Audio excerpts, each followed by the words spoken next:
नमस्कार दोस्तों, मेरा नाम है नीतीश कुमार पांडे और आप देख रहे हैं learn English with Nitish Pandey. दोस्तों, पहले ही दिन से अंग्रेज़ी बोलना शुरू करें के 14वें दिन में आप सभी का स्वागत है। आज की ये वीडियो उन सभी के लिए है जो डॉक्टर के पास जाते हैं और डॉक्टर कुछ अंग्रेज़ी में शब्द बोलता है और आपको वो समझ में नहीं आता है। तो मैं लाया हूँ ऐसे 50 शब्द जो डॉक्टर या हॉस्पिटल या क्लिनिक में बोले जाते हैं और उनके मतलब हिंदी में भी जो है मैंने मेंशन किए हुए हैं। तो चलिए शुरू करते हैं पहले वर्ड के साथ और उसके मतलब के साथ भी। पहला है फिजिशियन। तो फिजिशियन कौन होता है?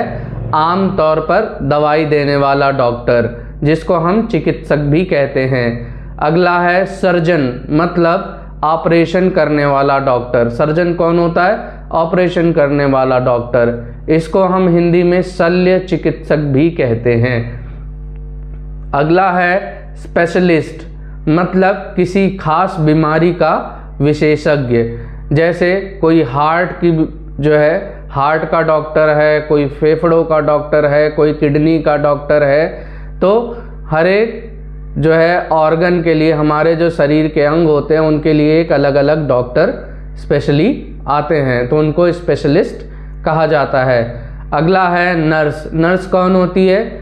जो मरीज की देखभाल करने वाली, उसको हम हिंदी में परिचारिका भी कहते हैं। अगला है रिसेप्शनिस्ट। रिसेप्शनिस्ट कौन होता है? अपॉइंटमेंट देने वाला व्यक्ति, या उसको स्वागतकर्ता भी कहते हैं कहीं कहीं।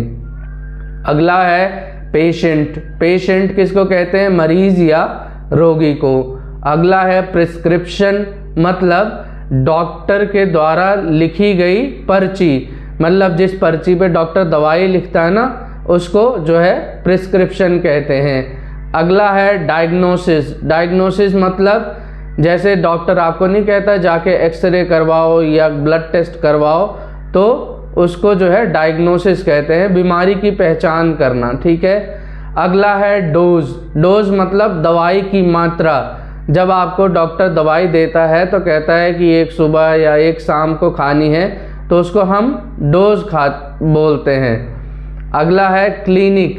क्लिनिक का मतलब छोटा अस्पताल, जिसको हम चिकित्सालय भी कहते हैं। एक होता है हॉस्पिटल। हॉस्पिटल मतलब एक बहुत बड़ा हॉस्पिटल, बड़ा अस्पताल, और क्लिनिक मतलब छोटा सा अस्पताल। अगला है फार्मेसी। फार्मेसी मतलब दवाई की दुकान। अगला है वार्ड, मतलब अस्पताल का कमरा। ये ध्यान रखिएगा, वार्ड मतलब अस्पताल का कमरा। अगला है चेकअप। चेकअप मतलब शारीरिक जांच करना। अगला है स्टेथोस्कोप, मतलब दिल की धड़कन सुनने वाला यंत्र। आप जब कभी क्लिनिक या हॉस्पिटल जाते हो तो देखते हो डॉक्टर एक कान में चीज़ लगा के, यंत्र लगा के आपकी हार्ट बीट सुनता है, तो उसको हम क्या कहते हैं? स्टेथोस्कोप। अगला है थर्मोमीटर, मतलब बुखार मापने वाला यंत्र। अगला है इंजेक्शन, मतलब सुई लगाना या सुई।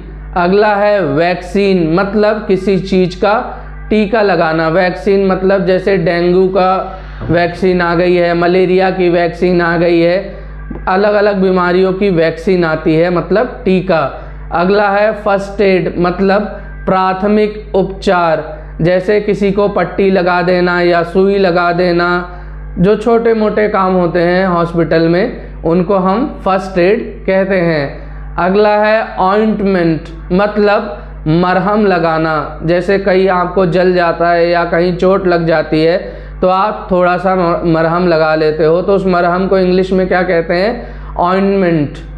अगला है बैंडेज, मतलब पट्टी। जो आप कभी कभार आपको चोट लग जाती है तो आप अपने हाथ पे पट्टी बांधते हो ना, उसको हम क्या कहते हैं? बैंडेज। अगला है सिम्टम, मतलब बीमारी के लक्षण। अगला है हिस्ट्री, मतलब पुरानी बीमारियों का रिकॉर्ड। मतलब जो हॉस्पिटल या क्लिनिक होता है वहाँ हिस्ट्री का मतलब क्या होता है? पुरानी बीमारियों का रिकॉर्ड। अगला है रेफरल, मतलब दूसरे डॉक्टर के पास भेजने का पत्र।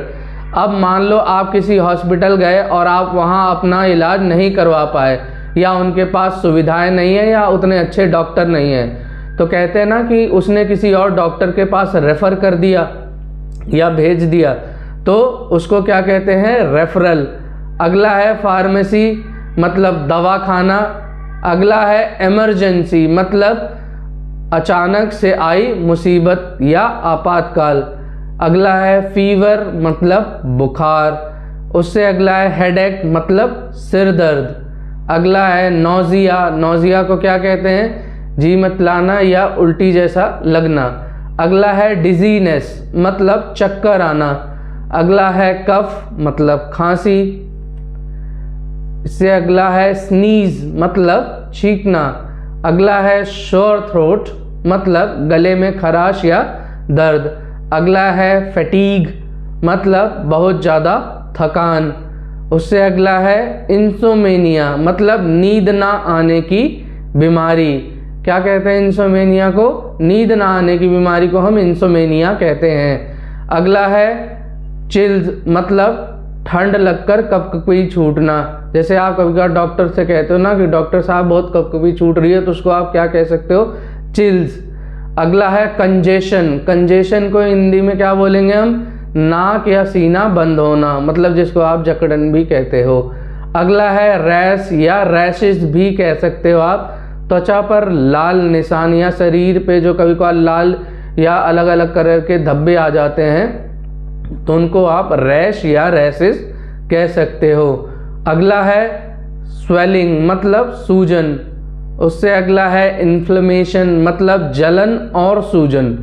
एक है स्वेलिंग, मतलब सिर्फ सूजन, और इन्फ्लेमेशन, अगर जलन और सूजन दोनों एक साथ हो तो उसको इन्फ्लेमेशन कहेंगे।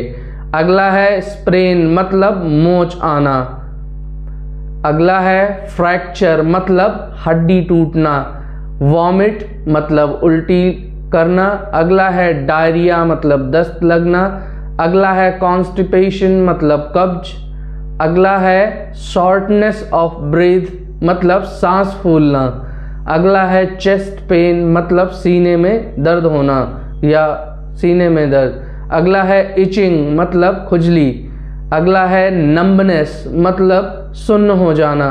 कई बार आप कहते हो ना कि ठंडी में पानी में हाथ डाल के हाथ सुन्न हो जाता है, तो आप उसको क्या कह सकते हो? नंबनेस। अगला है ब्रूज, मतलब नीला पड़ना। जैसे आप कभी बार गिर जाते हो या कोई डंडे से मार देता है तो आपके शरीर पे नीला निशान पड़ जाता है, तो उसको आप क्या कहते हो? ब्रूज।